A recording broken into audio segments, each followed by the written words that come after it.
Naroon, dito na naman tayo. Sabihin niyo po kung okay yung mic o hindi. Dito na naman tayo sa another episode ng ating vlogs, Badong Aratilis po. Pag-uusapan natin, ito po, no, yung ngayon po natin pag-uusapan, no, yung pong pinakita pong mga ebidensya na ni Maharlika na merong operation di umano yung PIDEA noong 2012, no? At yun nga po yung subject of operation nila ay si PBBM, no? Pag-usapan at ang ganti ng PIDEA. Bakit ngayon lang? Kasi gusto ko munang tignan kung ano yung kung ano yung panoorin si Maharlika, ano yung allegations niya. Mahirap po mag-react nung hindi ko pa napapanood si Maharlika. At tapos, gusto ko rin na nakasagot na yung PIDEA para matimbang-timbang natin, di ba? Tayo dito naman ay una sa balita, huli sa impormasyon. Okay lang po na maging huli. Basta tayo po ay nakakaano naman, no? Alam muna natin bago tayo mag-react. Kaya pasensya na kayo kung bakit ganun ako mag-react sa inyo na kasi parang gusto niyo nang talakayin kaagad kalalabas pa lang ni Maharlika ng kung ano man yung ebidensya niya. Pag-usapan din po natin, good news na naman po. Iniiwan na po sila sa ratings ni VP Sara Duterte. Numero 1 na naman sa rating, trust rating at approval rating. Wala na po nakakahabol kay Sara Duterte. Pinakamalaki po ang trust rating, pinakamalaki ang approval rating. At syempre, ang kulelat po ay si Martin Romualdez. Yan po mga pag-usapan natin, pero bago yan, kung bago ka pa lang dito sa ating channel, mag-subscribe ka na. Dahil ito lang ang tanging channel na may kinikilingan, may pinapanigan, una sa balita, huli sa impormasyon, kaya ano pang hinihintay nyo? Pindot na. Okay, pag-usapan po natin, no? Ito po muna rating. Alam po ninyo, congratulations, Vice President Sara Duterte. Talagang hindi na po magpapaawat. Pinakamapagkakatiwalaan, pinakamataas po ang approval rating sa lahat po ng ating mga tao sa gobyerno ngayon. Nasa na Nasa na ba yung rating? Ito. Okay. Si VP Sara po, 53 po siya sa approval rating. 46% sa trust rating. Si Pangulong Marcos, 44 approval. So lamang po si VP Sara ng siyam at lamang naman po ng 13 dito sa trust rating.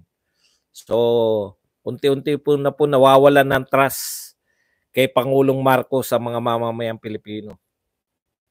Kung bakit po alam nyo na. Siyempre, pangatlo po si Subiri pa rin. Pero ang layo na po yun. Iba na po yung kulay. 42%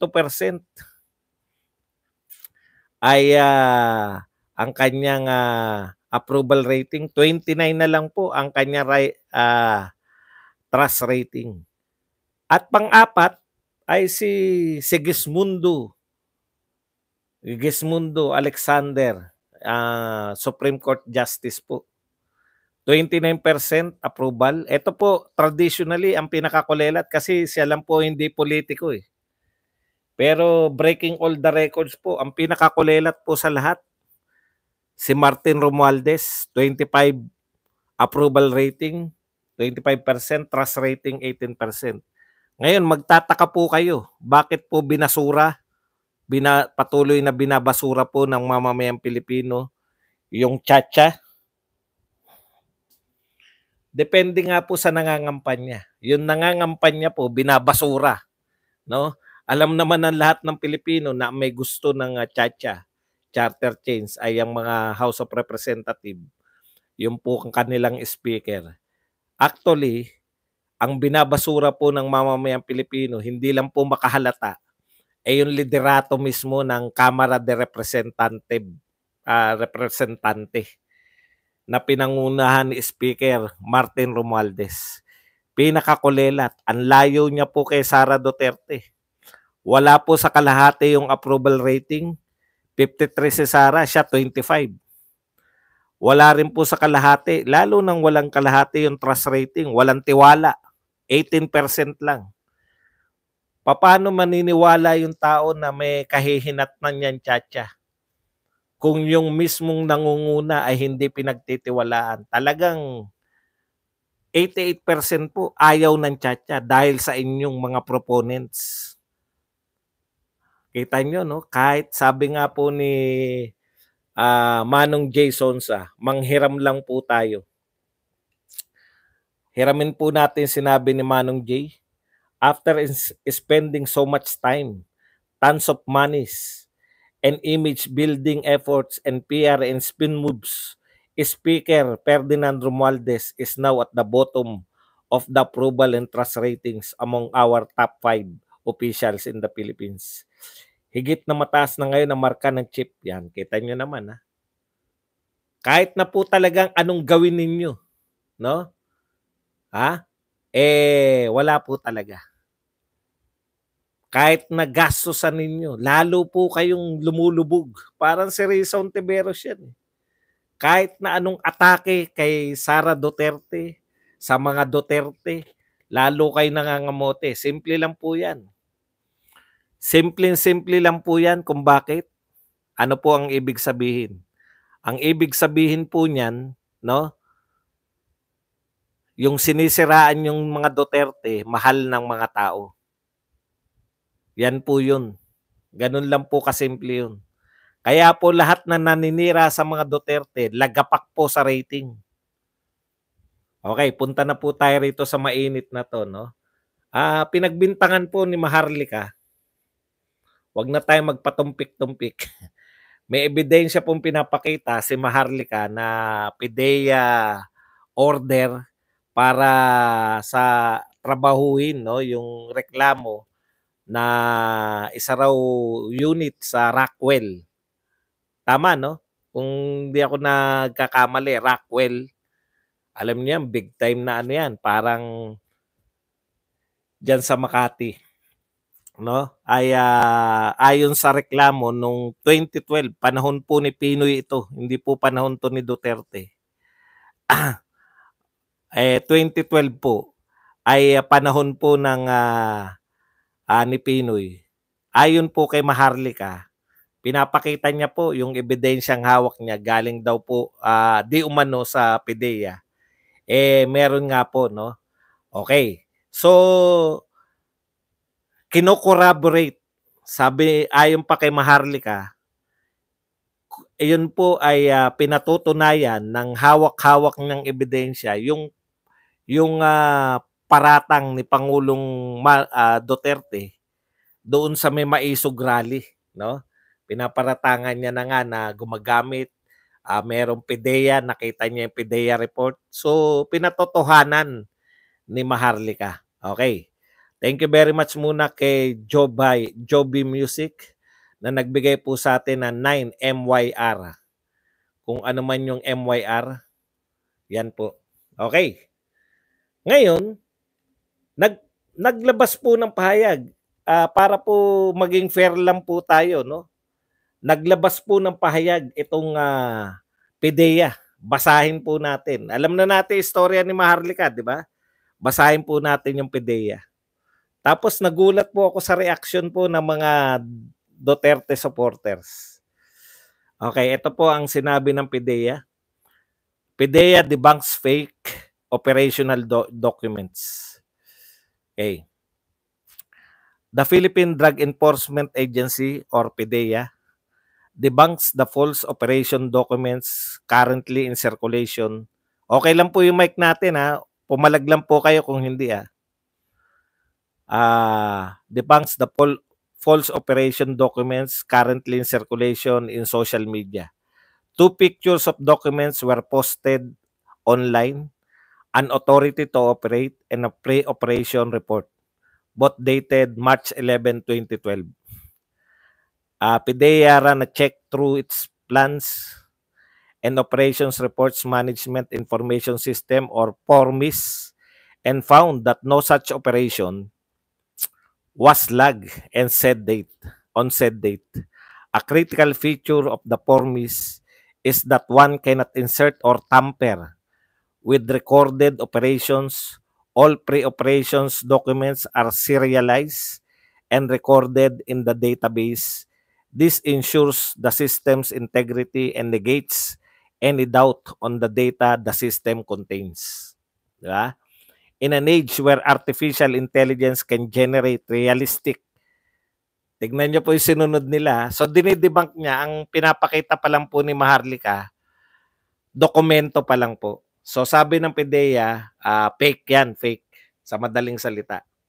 Pero sinabi rin po ng PIDEA, eto, dito ko medyo in advance ba nila yung susunod na hakbang ni Maharlika. In an age where artificial intelligence can generate realistic fake videos, spurious documents, and fantastic claims of having insider information, the public is cautioned to be more careful in believing such fake news. Okay, meron po dito, ang pinagbibintangan po, presidente ngayon ng Pilipinas, no? Presidente ng Pilipinas, no? Napaka-sensitive po. Bakit po sensitive? Kasama po sa binibintang, hindi lang po ni Maharlika, pati po yung mga puwersa na ayaw dito sa gera sa West Philippine Sea, mahirap pagtiwalaan yung mga tao na gumagamit, no? Kung siya yung magpapasya kung sasagupa tayo sa gera o hindi. Ang linaw po ng mga akusasyon ni Maharlika. In fairness po kay Maharlika, nung una talaga, no, tingin ko diyan, katulad ng marami sa atin, tingin ko talaga diyan kay Maharlika, eto hindi lang to nabigyan ng posisyon, kaya to ganyan, nagpupuputak, naiinggit siguro kay Tingking Pinoy, di ba? Ganun yung tingin natin. Pero habang tumatagal po yung panahon, putya para nagiging totoo yung mga binibintang niya sa mga puting ahas, sa mga ahas-ahas, no?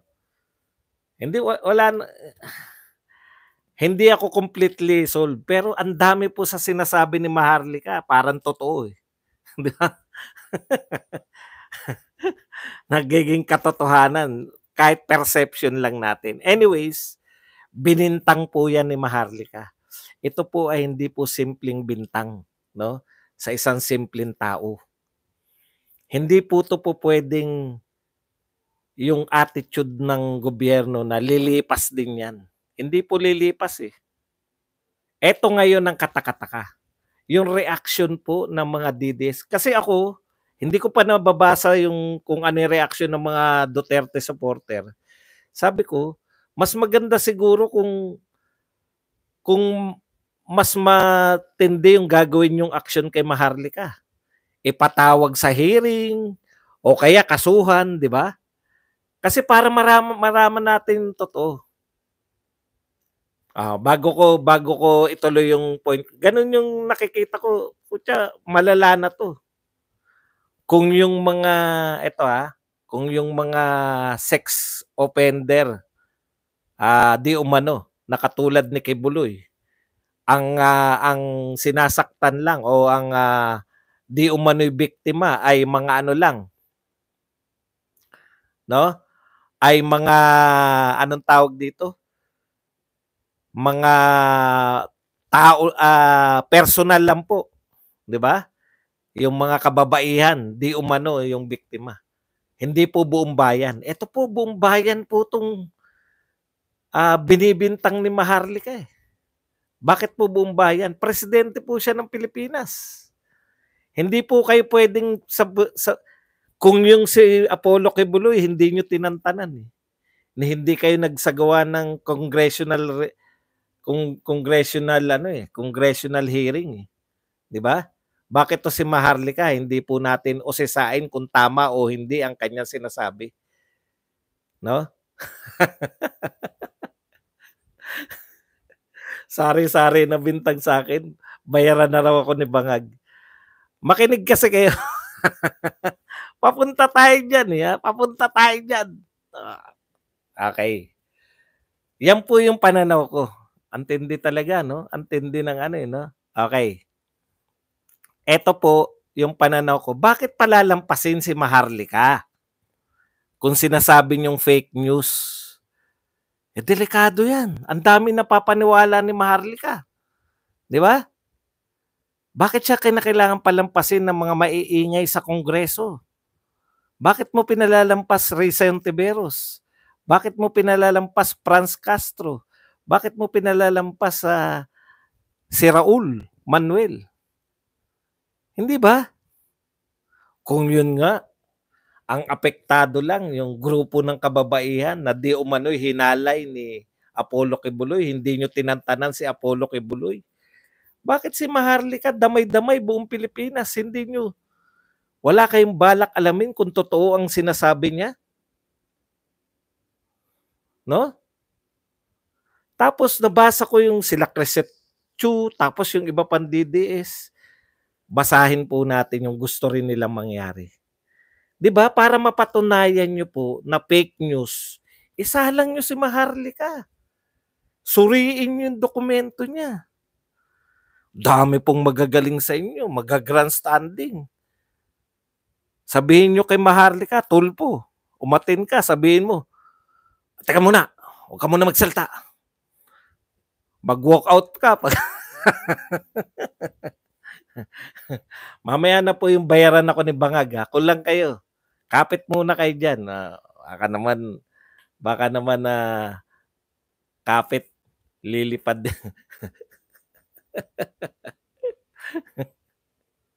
Okay. Di po ba? Kasi fake news pala eh. Pero ang dami po naniniwala. Gusto nyo ba na maghang sa amin? Dalawa po ang pwede. Yung hamon na sa Luneta mag-drug test. Saksi ang buong Pilipinas. Tapos na yung kaso na yan.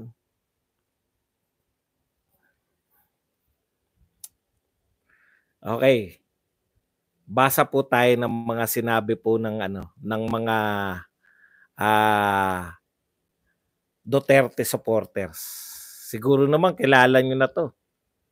Si Crisette Laureta Chu.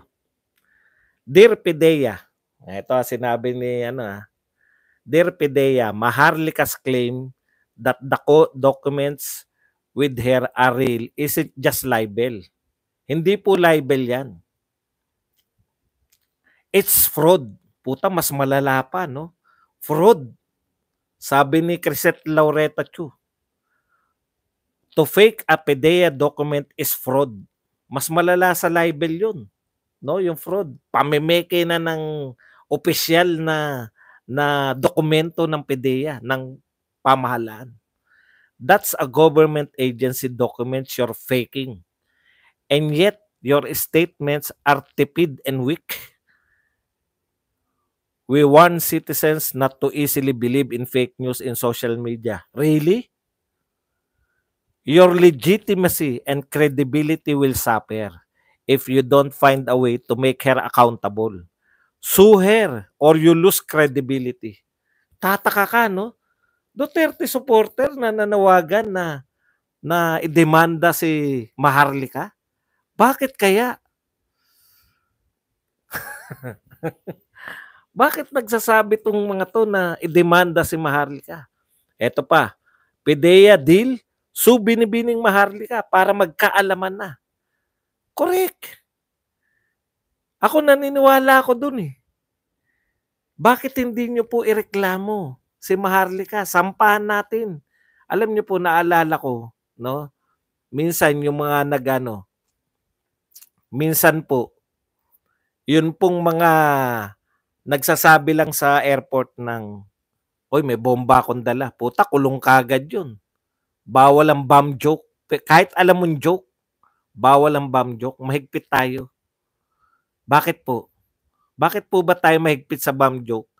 Kasi dahil buhat nung nangyari yung 9/11, it caused panic, no? Nagkukos ito ng panic sa mga tao. Pag nakarinig ng bomba, kahit joke pa yan, nagpapanik yung mga tao. Ayaw ng mga buong mundo ng mamamayan o mga tao ay nagpapanik. Kaya kinukulong yung mga nagbabomb joke. Ito po, inaakusahan ni binibining Maharlika na gumagamit meron siyang dokumento. Hindi pala yun pagdedemanda kasi libel lang yun. Ito po, sinabi niya may dokumento akong hawak. At dahil dokumento yan, hindi na po salita lang ni Maharlika, sinasabi niya, totoo tong dokumento na to, ay karapat dapat pong patunayan nyo na peke yan sa pamamagitan ng pagdedemanda. Fraud, pinipeke. Kasi, ang pinagtataka ko, bakit yung mga Duterte supporter? Bakit yung mga supporter ni yung mga supporter ni Maharlika gusto niya na idemanda siya ng gobyerno? Doon lang kasi mapapatunayan, no? Kung yan ba ay totoo o hindi. Paano natin mapapatunayan? Dininay nyo lang, hindi totoo yan, fake news yan. Ano, wala kayong gagawin? Di ba may, ano pa?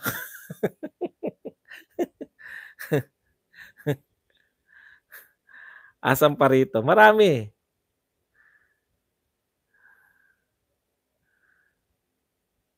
Ito po si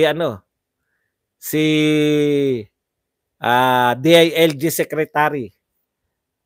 Nagkibit balikat lang.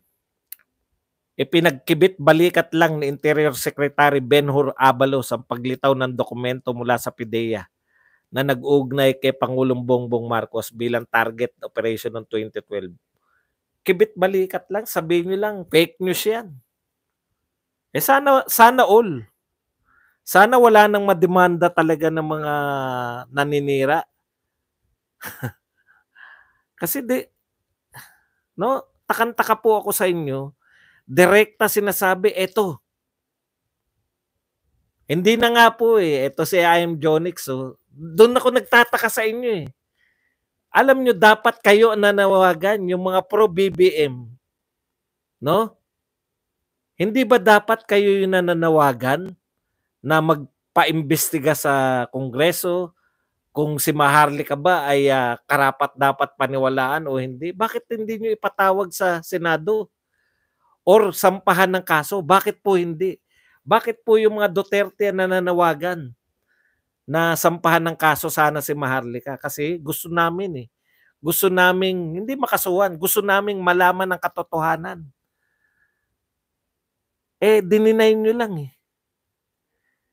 Once and for all. Hindi po ba? 2 taon na naninira si Maharlika Hindi pa panahon naman ngayon na malaman na natin kung nagsasabi ba ng totoo si Maharlika o hindi?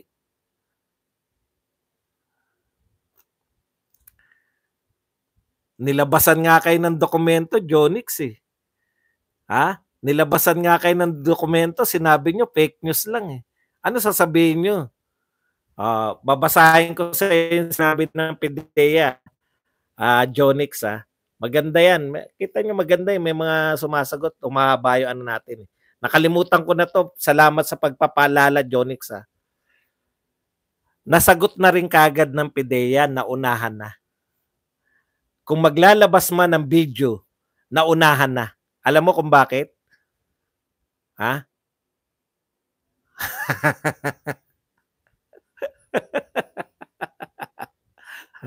Eto, in an age. Hindi ako completely naniniwala kay Maharlika. Kaya nga gusto ko magsampa ng reklamo yung PIDEA Kasi sila yung pinikean ng dokumento. No? Wag mo kong sabihan ng kung ano-ano. Ano ngayon kung mas kapani-paniwala si Maharlika? Ang sinasabi ko, pwede po yan kasi pineke yung dokumento ng PIDEA Ibig sabihin, kung hindi nila kakasuhan yan si Maharlika, pwede nang pikein lahat ng mga dokumento ng mga PIDEA ngayon. Hindi sila pwede magkaso na nagpepeke kasi ito ang tindi ng inaakusahan si Pangulong Marcos Okay. Ito pa. Tignan nyo to, makinig kayo. Para dun sa sinasabi ni Jonix, in an age where artificial intelligence can generate realistic fake videos. Ibig sabihin, inuna pa nilang sagutin kung lalabas man yung fake yung videos, kung maglalabas man kahit sino ng video, inunahan na ng PIDEA, may sagot na kagad. Age daw ngayon ng artificial intelligence, no? Na can generate fake videos. Thank you very much, Gregory, sa 5,000 won. Kung si FPRRD yan, heads must roll. Hulihin na yan, kasuhan na yan, at agawan na yan ng mga mainstream media. Ito po pinagtataka ko eh. Bakit po yung mga Duterte supporters na kasi gusto na rin namin yung saga nito ng Maharlika matapos na once and for all, malaman natin si Maharlika ba ay fake news o bayani. Dalawa lang yan eh, di ba? Bakit doon ako nagtataka eh. Dapat kayo nga nangungumbinsi na kasuhan na si Maharlika. Bakit kayo nag-aawat? Ang panawagan ng mga Duterte supporters, kasi hindi naman po, tapatan po tayo, hindi po yan Duterte. Marcos loyalist po si Maharlika. Pinagmamalaki niya Marcos loyalist siya. No? Kaya nga sabi ko, kasuhan ng PIDEA kasi pineke yung inyong papeles. 'Di ba? Yan yung panawagan natin, panawagan ni Crisette. Ang dami pong mga Duterte supporters na nanawagan. Kasi po, once and for all, gusto rin namin, wala kaming pakialam kung fake news po, fake news eh. Si Roque nga eh. Nilalantad namin dito eh. Yung sinabi ni Panelo na walang sinabi si Pangulong Duterte na may kasunduan sila ng China. Kakampi pa namin yun. Pro Duterte talaga yung si Roque. Kaya namin tirahin na sabihin namin sa kanya na, putya, wala naman palang kasunduan si Duterte. Ang dal-dal mo. Bakit kayo yung nag-aawat? Doon ako nagtataka eh. Yung mga nakasawsaw dito na mga anti-Maharlika, bakit kayo nag-aawat sa suggestion namin? Mga Duterte supporter, nakasuhan na si Maharlika ng PIDEA para once and for all, malaman namin kung talaga bang si Maharlika ay pwedeng ituring na bayani, igugurgur daw siya or isang marites na hindi dapat paniwalaan. Kasi ang tagal na niya, si Nino saglit lang eh. 'Di ba? Si Nino, yung una po siya, na ako nagdadala ng chiching sa Malacanang. Oh, ano sila Jared? Ay, nagdadala pala diyan sa Malacanang. Puta, tatawa si Garrett eh. Kaya bayani. Kaya malalaman namin kung bayani si Maharlika o isang marites. Kasuhan nyo. Bakit kayo nag-aawat sa pagkakaso kay Maharlika? Nagtataka ako.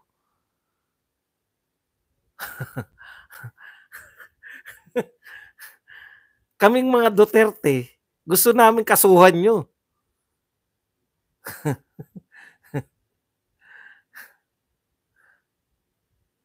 Okay.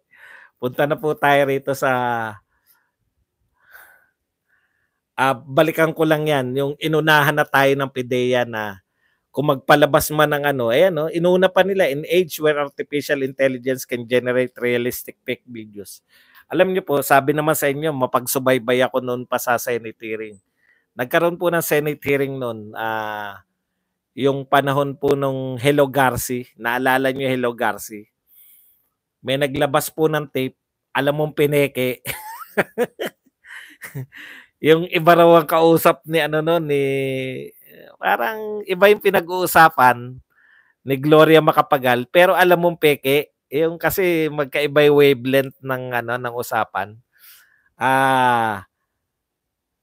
Makakagawa po ba ng realistic fake videos? Opo, makakagawa po ng realistic fake videos. Pero masusuri po ba yan ng magagaling sa computer kung fake yun o hindi? Opo. Kung yun nun nga panahon ni Hello Garci, no? Splice video, no? Tawag, no? 'Di ba? Splice video. Kung yung panahon nga ng Hello Garci, ang tagal na po nun. Ang kalaban pa po ni Gloria nun, si Fernando po Jr. 20 ano ba yan? Hindi pa 2010, 2010 si Pinoy, eh. So adjust kayo ng 6 years. Tama ba? 2010 si Pinoy. O before Pinoy, yung 6 years yung kalaban niya. Eh noon nga madedetermine na rin eh. Ang naalala kong guest noon, yung tatay ni Kring Kring, si Joe Marie. Ano? Jose Marie Gonzales. Ayun. Jose Marie Gonzales ba yung tatay? Joe Marie, yan. O, gines siya nun kasi ano pala siya sa mga technology ng yung recording. O siya yung magte-testify kung yung original yung tape o hindi. Tama naman po yun, no? Pwede nyo sabihin, halimbawa may maglabas ng tape na sabihin, AI na ngayon eh. Realistic nga po pwede. Pwede po talaga. Kaya lang pwede rin naman po, no? Pwede rin naman po na suriin yan ng mga marunong sa computer kung yan by AI generated o totoo. Kayo naman, no? Pati ba naman ako, sa tanda ko to, magbobolahan pa tayo. Ibig nyo sabihin, hindi nyo susuriin kung totoo yan o hindi. Walang may kakayahan. AI lang. Pag in-AI na, aprobado na yan. Malalaman po ng marurunong sa computer kung yan ay original na galing sa CCTV, original yan na kung saan manggaling o ano. Malalaman po yan. No? Hindi po yan sasabihin nyo na AI generated yan eh. Kaya wala tayong magagawa dyan. Fake news yan. Hindi po. Pwede pong tignan yan ng marurunong sa computer kung yan ba ay AI or totoo. No? Ganun lang naman yun. Sa computer, tumataas yung pamimeke, tumataas din po yung panghuli sa pamimeke. Kaya hindi nyo pwedeng sabihin na magagaling na yung ano ngayon. Kaya nga, demanda nyo kung hindi totoo. Doon nyo lang mapapatunayan kasi susuriin yan eh. Sabihin nyo, peke yung kay Maharlika, di lalabas niya yung source niya. Wala kang source? Contempt. na hindi, nakahang tayo eh. Ako, iba po yung atake naming mga Duterte. Pag sinabi po ni Duterte, naniniwala kami. Si Maharlika, pwede nyo naman patunayan. Sabi nyo fake, sabi ni Maharlika, totoo. Di reklamo nyo si Maharlika.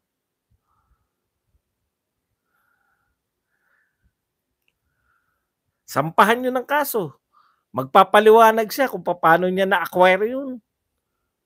Ilalabas niya yung source niya. Magkakaalaman. Para alam namin gagawin namin kay Maharlika. Ipagtatayo ba namin siya na rebulto o siya ay isasama namin kala Labrador, Makagago, mga fake news. Nakakapagtaka. 'Di ba? Dapat yung mga followers ang nagsasabing idemanda na si Maharlika. Sinasuggest pa lang namin eh. Ayaw nyo nang i-demanda eh.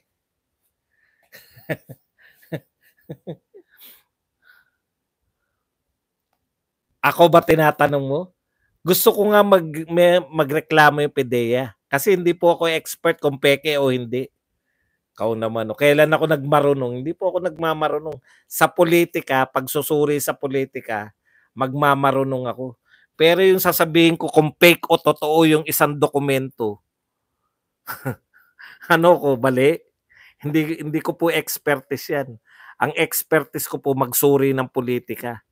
Anong moves to? Bakit ginawa yan? Para saan yan? Ganun po kami. Political analyst ako.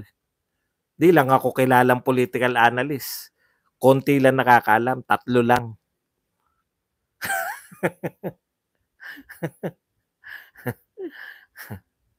Ano daw nakakahilo? Balik ka ron sa simula. Kasi kung ngayon ka na, 34 minutes, tapos na nga yung diskusyon ko, mahilo ka talaga. Tsaka, ganun po talaga eh, no?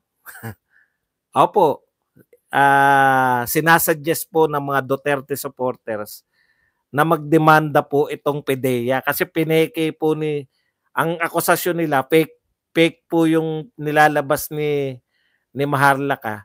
Baliktad eh, 'di ba? Kung alam niyong ano kayo, wala kayong ginagawang masama, magdedemanda kami. Putya, ang nag-uudyok pang magdemanda yung mga amuyong na Duterte supporter eh. Maharlika, hindi niya po dinideny na siya ay loyalist, Marcos loyalist. Kami mga Duterte supporter, nang aamuyong lang kami. Demanda niyo si Maharlika na magkaalaman.